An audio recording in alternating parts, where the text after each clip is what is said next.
আসসালামু আলাইকুম বন্ধুরা। আজ আমি আপনাদের সাথে একটি গুরুত্বপূর্ণ বিষয় নিয়ে কথা বলতে চাই।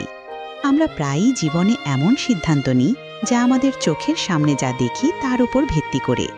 কিন্তু আজ রয় টি বেনেটের একটি অসাধারণ উক্তি নিয়ে আলোচনা করব।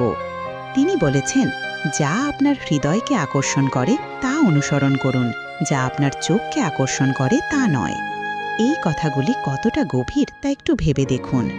আমাদের চারপাশে অনেক কিছুই আমাদের চোখকে আকর্ষণ করে, বড় বড় বাড়ি, দামি গাড়ি, আকর্ষণীয় জীবনযাপন। কিন্তু এগুলো কি সত্যিই আমাদের হৃদয়কে স্পর্শ করে? আমাদের অন্তরের গভীরে যে স্বপ্ন লুকিয়ে আছে সেটা কি এই বাহ্যিক চাকচিক্যের সাথে মেলে? আপনার হৃদয় যখন কোনো কিছুর প্রতি আকৃষ্ট হয়, সেটা হয়তো দেখতে খুব সাধারণ, কিন্তু আপনার কাছে তার মূল্য অসীম। হতে পারে সেটা শিক্ষকতা, চিত্রাঙ্কন, লেখালেখি বা সমাজসেবা, যা আপনার অন্তরকে আনন্দ দেয়। মনে রাখবেন, সফলতার সংজ্ঞা প্রত্যেকের কাছে আলাদা।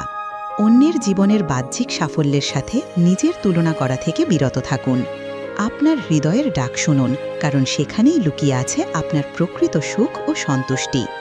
জীবনে এমন অনেক মানুষ আছেন যারা বাইরের চাকচিক্য দেখে পথ বেছে নিয়েছেন, কিন্তু পরে বুঝতে পেরেছেন যে এটা তাদের জন্য নয়।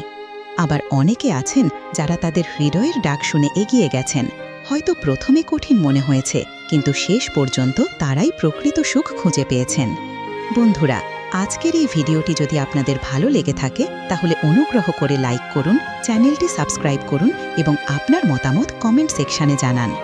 আপনার জীবনের অভিজ্ঞতা অন্যদের অনুপ্রেরণা দিতে পারে। আবার দেখা হবে পরের ভিডিওতে।